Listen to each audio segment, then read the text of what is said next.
Empire.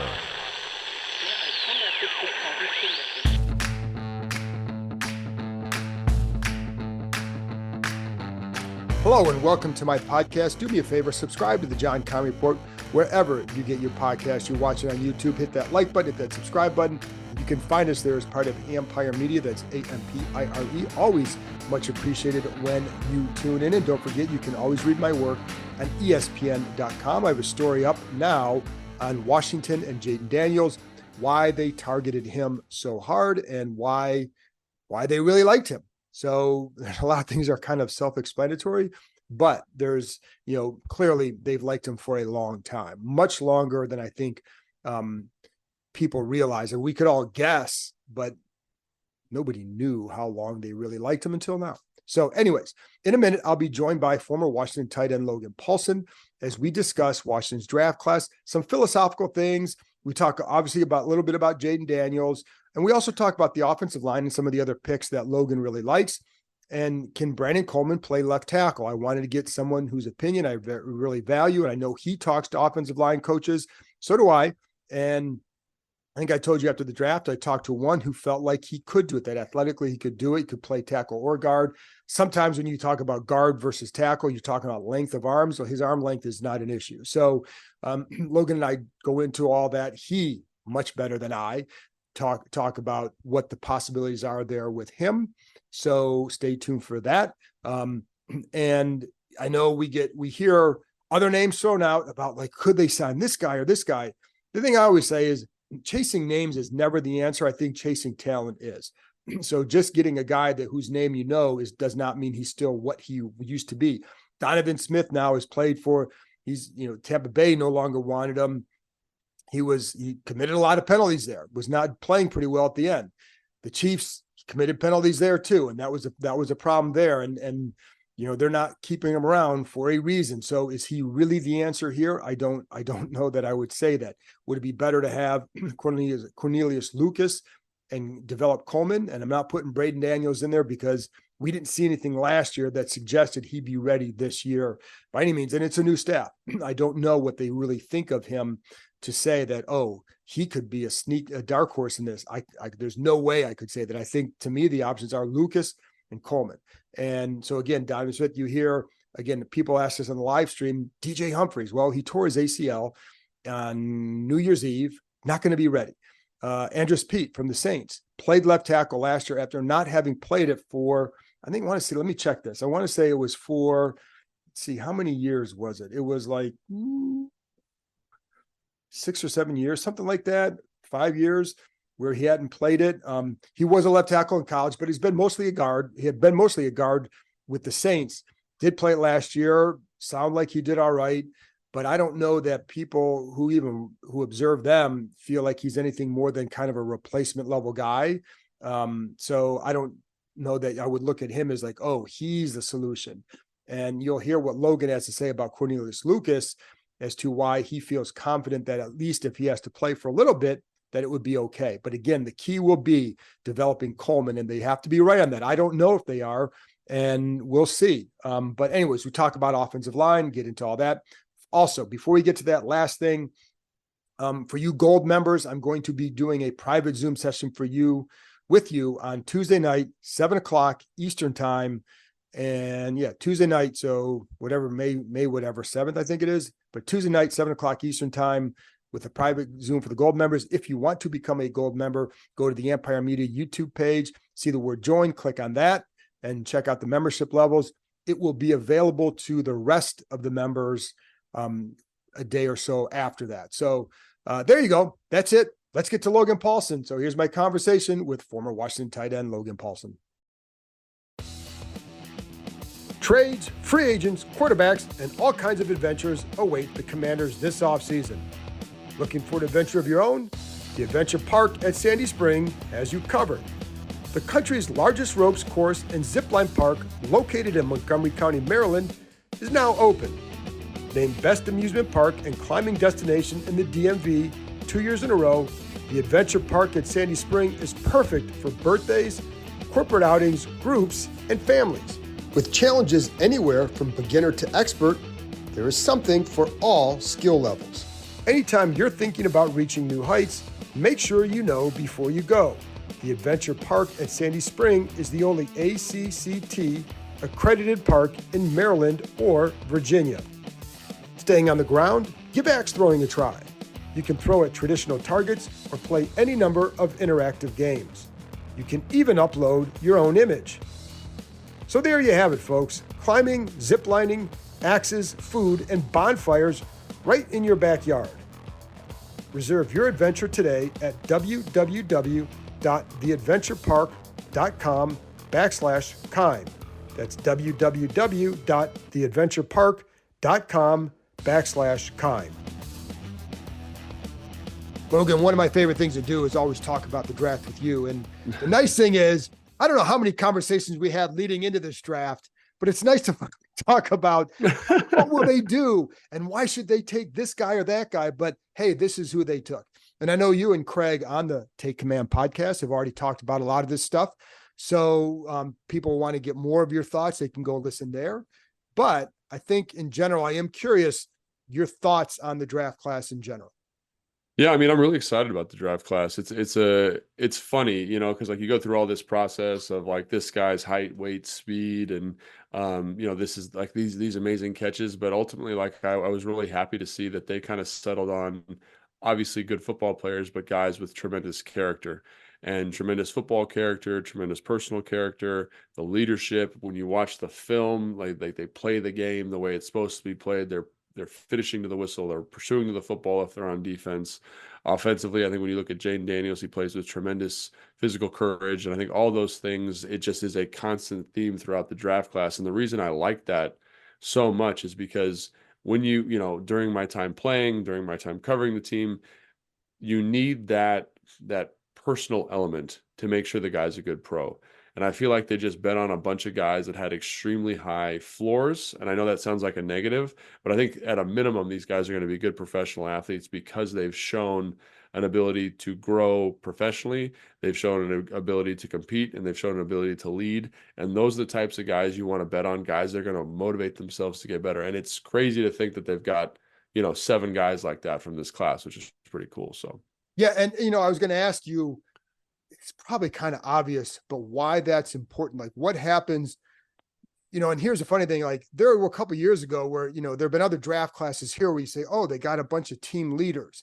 I don't know that those team leaders always fit into what the coaches wanted though. sure. Like why do you feel like that's important? What are little things that guys like that can add that make a difference for a franchise?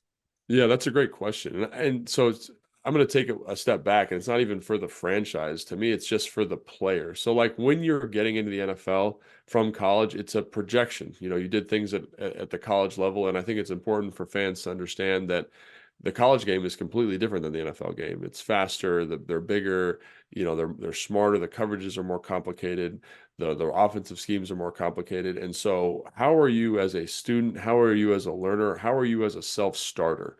Because guys that I've played with that are self-starters, even if they're late round draft picks, I think a great example of two guys is, or a couple guys is Reed Dowdy, Lorenzo Alexander, Will Compton, Kedrick Golston, guys that, kind of were unheralded draft picks in terms of coming to the Commanders. But because they were self-motivated, because they were guys that wanted to improve every single day, they got better and they were able to maximize their talent. And really, as a talent evaluator, like that's what you're looking for.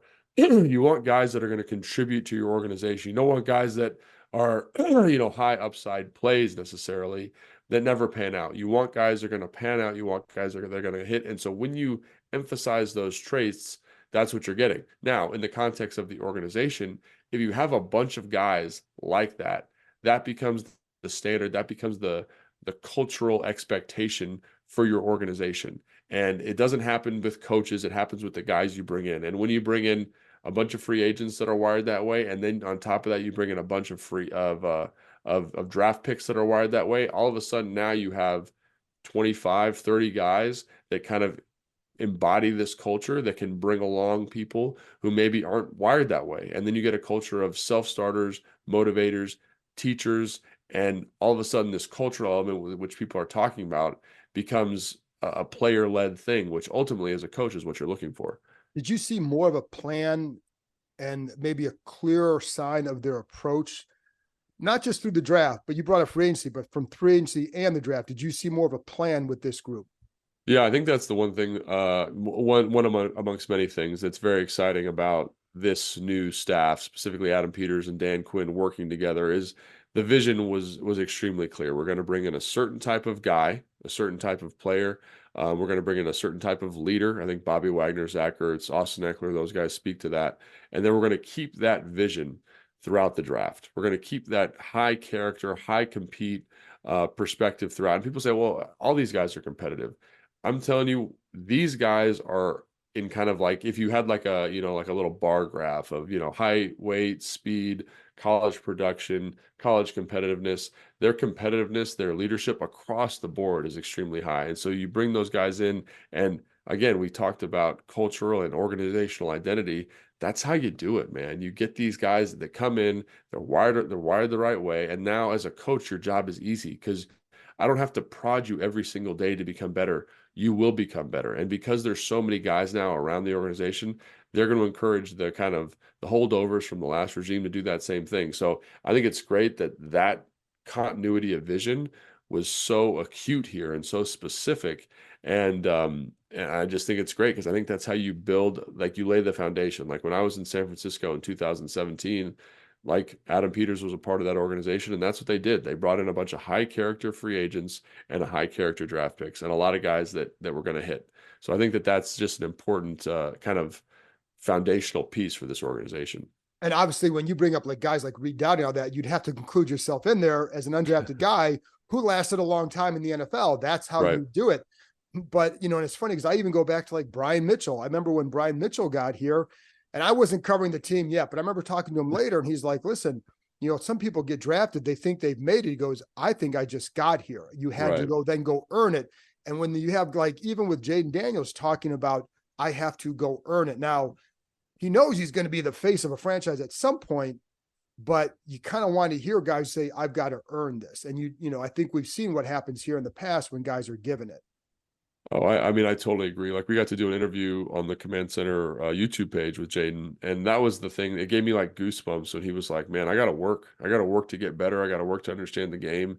And he's been coached. He knows what to say, but that's part of his personality, and that shows up not only in his words, but that also shows up in his actions over his last 5 or 6 years of college football. Like he's gotten better at every single aspect, and he's improved as the level of competition's improved, not because he's this tremendous athlete, which he is, but because he's put that work in. And I think like I tell this to people all the time. Like I've never met a dumb NFL veteran who's been in the league for like 10 years because they might be dumb in terms of how to do their taxes or not totally literate in that area, but they know football, they know what it means to be a pro, they know how to take care of their industry and their body, and that's what you're looking for with these guys. You want guys that have a long runway.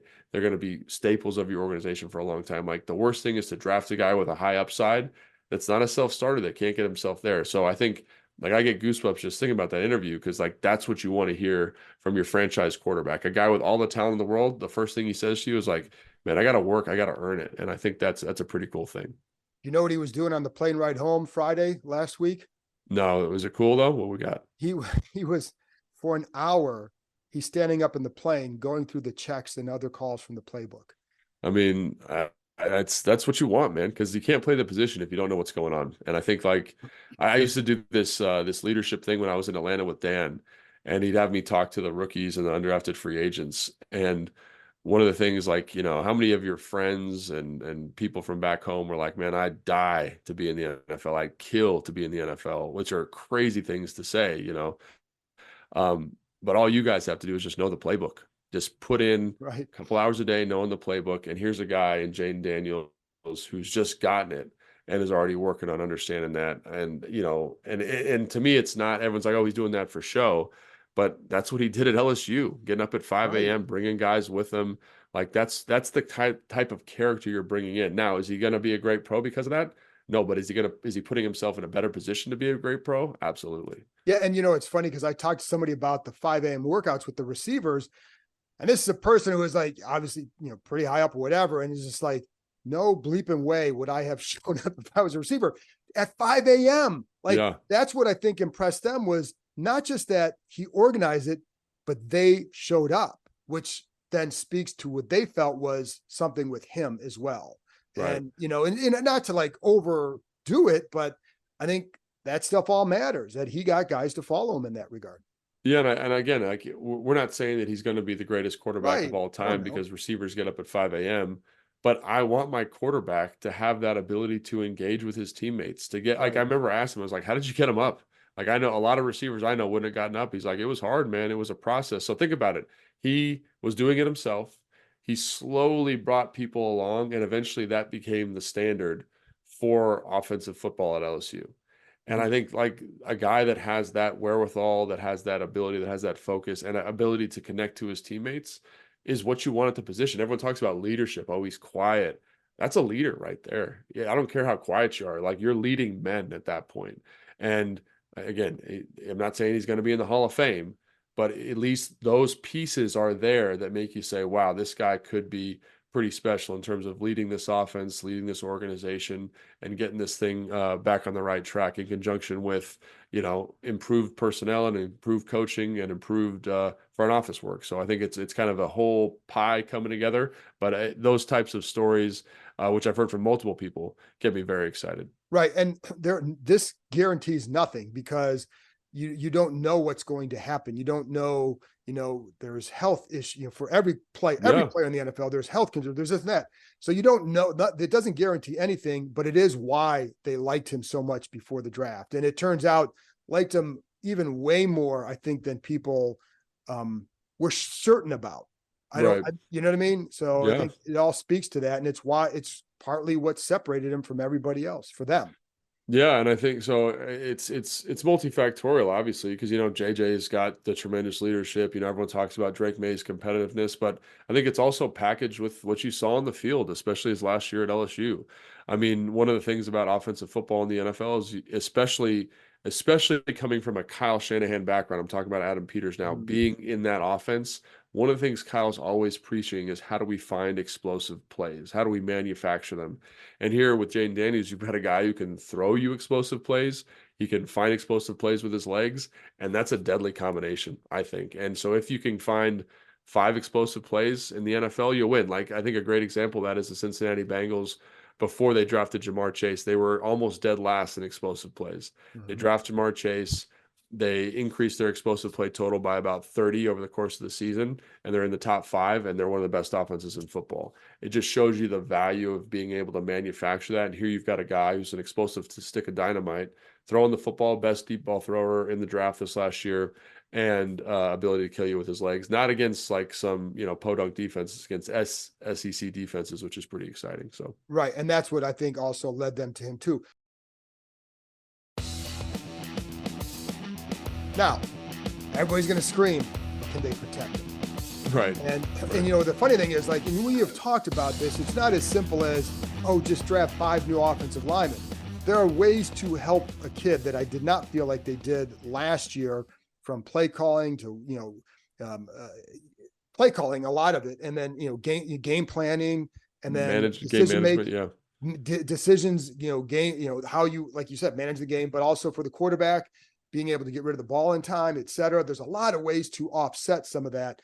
You just have to do it. And that's sometimes, not as easy as it sounds. So have they done enough there? And first of all, let's start with Brandon Coleman, because I know you and Craig talked about him a lot. I think it was yesterday. Mhm. And on the Take Command podcast, shout out Craig Hoffman. But again, but you guys did talk about him. So what can he be, the left tackle? Yeah, I think he can. I think the short answer is yes. I think he can be it. I think like with Jayden Daniels and all these prospects, it's a projection. So you just look at what's in front of you. Here's a guy in 2000. So to be perfectly candid, when we started the process, I evaluated him as a guard, and I feel semi-justified in that because he worked out as a guard at the Senior Bowl. But one of the things that I would point to is just in 2022, he played almost exclusively tackle. I think he only had 9 snaps at guard. So when you watch him, when you watch those snaps, and you watch those games, he's a guy that I think shows good lateral quickness, understands how to set that kind of angle set, not a true vertical set, little tight in the hips, but can set that angle set, has those 35-inch arms, can reach out and touch you.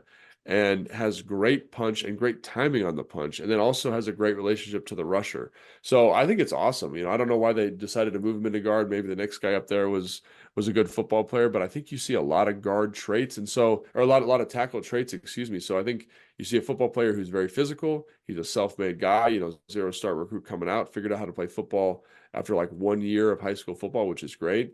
But the timing of the punch, the power of the punch, the length, the foot speed, the general athleticism, especially when you look at his RAS numbers, are tackle numbers.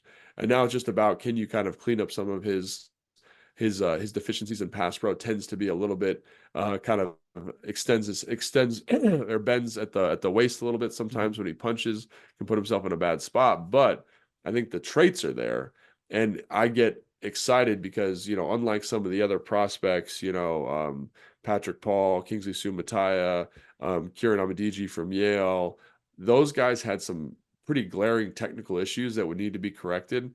This guy doesn't have those same technical issues. Now, there's some questions about, I think, is he better suited just from a comfort level, from an athleticism standpoint, to be a tackle or guard?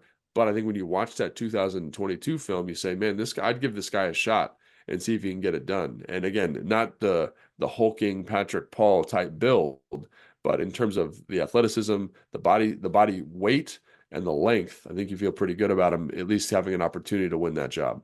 It's funny because, as we know, like a lot of times when you talk about tackle versus guard, it comes down to arm length. And Yeah, his arm length is pretty good. I mean, like you said, it's like excellent. It's right. excellent. It's I think it's like almost 35 inches, almost. Yeah, And 34 is like considered good. So, and there are other guys. I think it's like Jordan Morgan, Tyler yeah, Guyton. Both those guys had shorter arm length, and they may be more guards as well. So, but and you're right. Like in watching some of the 22 tape, you do see some good things in pass pro that I wonder about. And like sometimes it looks like the ability to anchor, but then sometimes like depending on how quick are you with your hands, et cetera. yeah. I think that's the thing is like one of the things that I look for in offensive line. Like I had a coach tell me one time, what you're looking for with tackles is if they don't have arm length, do they have the foot speed? And I think his arm length is good enough, like you were saying, and I think his foot speed's good enough because there's times where I've seen him kind of tight set the angle, punch, the guy works the edge, and he can flip his hips and kind of widen that pocket. So I think he's a guy that, again, given the right coaching, given the right environment, which is true of all the prospects, I think he could be that guy. Like he reminds me of I think it's DJ Humphries, the guy from Arizona, when Cliff was there, he was like that 6'4.5", had long arms, was really looked more like a guard when you just looked at him kind of standing alone, but had a really great feel for pass protection and tackle. And really that's what you're looking for right at left tackle there, is a guy with the athletic traits, the length, and the feel. I think that's the other thing. He has a really good feel for his relationship to the rusher, which is something that I find to be very hard to coach when I do my kind of offensive line consulting. So the fact that he's got that, it makes me really encouraged that, hey, maybe we clean up a little bit of his footwork, kind of the timing or how he punches, so he's not overextending too much. And I think there's an opportunity for him to be pretty good because I think he weighed in at 317 at the combine, but I think he played at like 325. So big, thick lower half, can sit on power. And again, that length is going to be extremely helpful, coupled with the tremendous athleticism. He ran one of the fastest 40s at the combine, and he had a very, I think he had a 34-inch vertical jump. So Yep. great athlete for a man of his size, and a guy that the more I watch him, the more I familiarize myself with him in 2022 specifically, I feel more confident about him filling that left tackle role, or at least competing there. Why do you think he would that more saw him as a guard too? He is thicker in that lower. Like, is that part of the reason you think, or why did you think that some teams saw him more as a guard? I think it's the thick lower half. He's kind of built like a guard. He I really is. think the main thing is he wears this stinking cowboy collar, like a board, like old high school Oh, board, yeah. and it does lend him. It makes him look like he's a little stiff in the upper back. And usually when you see that kind of bulky, stiff upper back, those guys tend to be guards more. Um, like I think Zach Martin's a great example of that. Like obviously a great tackle in college, but kind of had that stiff upper back. And so I was like, oh, like he'll project to guard. But I think, when you look at him as a mover, kind of blocking out his aesthetic, you kind of say, well, he does move like a tackle because he's got these kind of really nimble feet. He's got the arm length. So I really believe that's part of it. In conjunction with him kind of being a thicker lower half guy. Can Cornelius and we don't, I was going to ask you how long it could take him, but I don't think anybody knows till you get him out there to see how quickly he can learn and all that. But is Cornelius a good option until he gets there? Yeah, and you know what's crazy is I actually feel better about Coleman starting than I would have some of those other guys. Maybe his ceiling athletically isn't quite as high. I mean, those guys were freaks, but I do think he kind of falls in that Roger Rosengarten bucket for me, and in terms of a guy who's very technical and very proficient. So I do think he can start relatively quickly. Obviously we got to see how he looks on the field, like you're saying, but I do think one of the most significant free agent signings this offseason was Cornelius Lucas, because he does give you the flexibility to say, hey, like I've talked to some of my friends, O-line friends around the league. They're like, why don't they just let Cornelius start? Like, he's a tremendous pass protector. He's got a great feel for using his length and position of the rusher. And is he the best left tackle in the NFL? No, but is he top 15? And the people I talked to said potentially he could be. So I do think that's a really nice signing, because he's a guy that I think can play pretty consistently. We've seen him play very high levels for short periods of time. Maybe he can stretch that out, but I think he's a great signing because he gives you some flexibility in terms of bringing a young player along. And let's say hypothetically that Brandon Coleman is a better guard. You don't need to be, freaking out about left tackle this year because of Cornelius. And I also think you bring up a great point, or you brought up a great point. It's not just Cornelius or Brandon Coleman or Sam Cosmi or Wiley. It's how Cliff calls the offense. Mhm. And right now I'm getting the sense from just talking with people around the building, they understand that they need to insulate this young quarterback through play calling and by playing excellent defense. And I think if you can do that, you're going to take a lot off the quarterback's plate. You're going to take a lot off the offensive line plate. And I believe that is the way, that's maybe the most effective way to bring a young quarterback along and bring a young offensive line along. And I like with Biotish and Allegretti, I think you have guys who are run blockers inside to go with Cosmi. That gives you an advantage there. And then Ben Stinnett too, like watching him, that dude can block, and he can block out of a fullback position too, which is not easy for a guy who also plays tight end. Yeah, I'm really excited about him, in terms of the flexibility he's going to be able to bring to the offense. You mentioned his ability to block as a fullback, his ability to block in line. That was really great to see at the Senior Bowl, because he didn't have to do it. He did fine with it at Kansas State, but didn't have to do a ton of it. So seeing it live and in person was really helpful. And then seeing the athlete and like the competitor, I think, was the other thing at the Senior Bowl that really jumped out to me. He didn't have to do all these kind of like 90-degree breaks and cuts, but he had to do a little bit more of that at the Senior Bowl. Made some really nice contested catches against some very good coverage players. So I think that flexibility to be like, hey, are we in 21 personnel? Are we in 22 personnel? Are we in 12 personnel? Or are we in a version of 11, like maybe Big 11, where he's kind of playing in the slot? I think is all on the table for you but it all starts with his physicality. You mentioned the fullback, you mentioned the inline stuff. It all starts with that. And then his athleticism as a pass catcher can find you those matchups.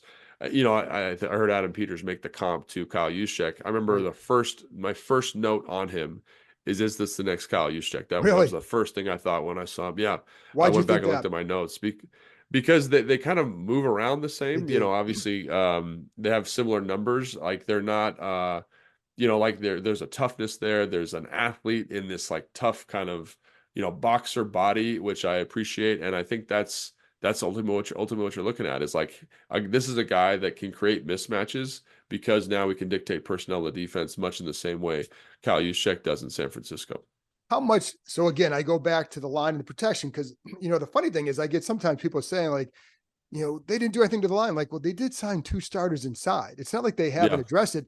We just don't know yet who in the middle at week 8, who's going to be starting at left tackle. It could be Lucas, it could be Coleman, but how much can some of these other moves like help protect Daniels and like beyond just the play calling, how much can the run game and just all that stuff set him up in a better way to help in that area? Well, I think even just from a pass protection standpoint, having a very strong interior is something that I often underrate. Like tackle is one of the things that makes a tackle effective. I think when you look at like Jake Matthews, for example, when I was in Atlanta, they had 2 pretty solid guards inside. But basically what those guards allow you to do and the center allow you to do is allows the quarterback to step up. And so it allows the tackle to set in a very specific way. I can set more inside shade, a little bit more conservative, and really focus on running you by, as opposed to, when I talk to, Morgan Moses, who plays in Baltimore and loves Lamar Jackson, but his set changes with Lamar because he has to be more head up because Lamar can kind of go any direction. So kind of shoring up that interior of the offensive line deleverages the tackle just from the jump, just makes that job so much easier for him because now I can force a one-way go, right? I can force slide help that way because Sam Cosmi can win a one-on-one or whatever it may be. So I think that's something just improving the quality of the interior there is extremely important. And then, like we talked about, running the football. Like I think when you look at Kyle Shanahan, one of the things I think that I just love about his offensive philosophy is the hardest thing to do in the offense outside of playing quarterback is pass protect. So I want my offensive linemen to have to do that as little as possible. And you can tell he calls games with the clear objective of saying, I don't want to be in a drop back pass set more than 5 to 10 times in a game. And because that's the hardest thing outside of playing the quarterback position that anybody has to do on this football field. So I think just the play calling will limit that. The strengthening of the interior will help with that. And I think all of those things kind of lend themselves to a more effective offensive line. Again, most players in the NFL are not scheme independent. Like Trent Williams is scheme independent. He can be good in any scheme, but most players are scheme reliant. And so I think that's why I'm so excited now that we've got all these pieces here. Can Cliff, and he's shown an ability to do this, insulate this offensive line and insulate Jaden Daniels in a way that allow them to be the most effective versions of themselves. Couple other guys and get you out of here. Newton, second round pick. Like what did you think of him? Yeah, Newton is a guy that I think plays extremely hard. He's got great hand usage. He's very, very twitchy and bursty off the ball. I don't think he has that true kind of, he's very, very good, but like that elite bend and kind of, that Aaron Donald ability to kind of touch your shoulder to the grass. Doesn't have that, but I think he makes up for it by playing extremely hard and playing with great power, and he gets himself into a lot of plays. And I'm really excited to see, just have, some more rotational depth initially for Payne and Allen, because I think part of the reason that they struggled last year is they were just playing too much, and now you have this great resource. And then the other thing I think that depending on how he looks as a pass rusher, which I'm assuming will be pretty good based on his film, I'm talking about Newton now, is now maybe you can get three of those guys on the field at the same time. And I just remember, Allen and Payne, when they were lined up on tackles, like tackles are not ready for the power that they bring on the edge. So finding those mismatches with Johnny Newton and those other two players, I think is also a very exciting proposition. So, we don't know exactly how that's going to progress, but in terms of best case scenario, guy that's going to spell both those guys right away, add some pass rush juice, and can potentially be used as a chess piece in conjunction with those other defensive linemen to find some mismatches. Right. And then along with that, Luvu and guys like Sam are still blitzing and adding to it. Yeah, and I just think it's a really cool kind of thought experiment to think about, Luvu rushing the edge, maybe Newton and Payne and Allen on the other side, kind of creating that overload. Then you get Sanders still playing the nickel with Chin at the linebacker and Quan at the other linebacker with three safeties behind it, and it's true kind of positionless football. And obviously that's not going to be all the time, and we've got to see how guys develop, but just that's what they've done here in terms of, Sanders still and Quan last year, and drafted some of these pieces, and just thinking about how they use those guys in Dallas, like it could be pretty special, which is very exciting. And just the problems that creates from an identification standpoint for the offense in these third down situations or even second and long situations. So I really can't wait to see how creative this coaching staff can be with these newly added playmakers. And obviously they have to develop and they have to come along, but I think ultimately that's probably the vision that they're chasing there. Of the picks we haven't talked about, is there one that kind of like gets you going the most, that excites you the most? I really enjoyed all three of the kind of late day picks. Jordan McGee kind of as this kind of linebacker, this athletic traits linebacker that can cover, that can hit, that, has shades of what I think the modern linebacker is going to be, with Fred Warner being the archetype there, guy that has that coverage ability, has the physicality, probably adds a little bit of weight, but kind of fits it again in that positionless football, runs a 4.5. Kind of has this kind of star body type. He's 6'3", he's 225, maybe adds a little bit of weight. Same thing with Dominic Hampton, 6'2", he's got those 33 and a half inch arms, big body, runs a 4.5, 39-inch vertical, all those things. Again, a guy with tremendous athletic traits that fits this defensive vision and what they want to be. And then Jean Baptiste is a guy that I love as a pass rush upside play. You know, never really figured it out at Ohio State, showed flashes at Notre Dame, but has the measurables, has the size, has the burst, kind of built in a lab from a pass rush standpoint. And when you draft that guy in the 7th round, you know, I'm not saying he's going to be an impact player right away, but has the runway, given if the staff's able to give him some right tools or the correct tools to kind of be an impact immediately. So, Logan, awesome. You're the best. Appreciate your insight always. John, man, thank you so much for having me on. I love talking draft with you. That's it for this episode. Thanks to Logan for joining me, and thank you, as always, for tuning in. I'll be back on Sunday night, Monday morning with another podcast. I have a few guests coming up over the next week to share some insight into the draft picks. And then we also have the rookie mini camp a week from today. Talk to you next time.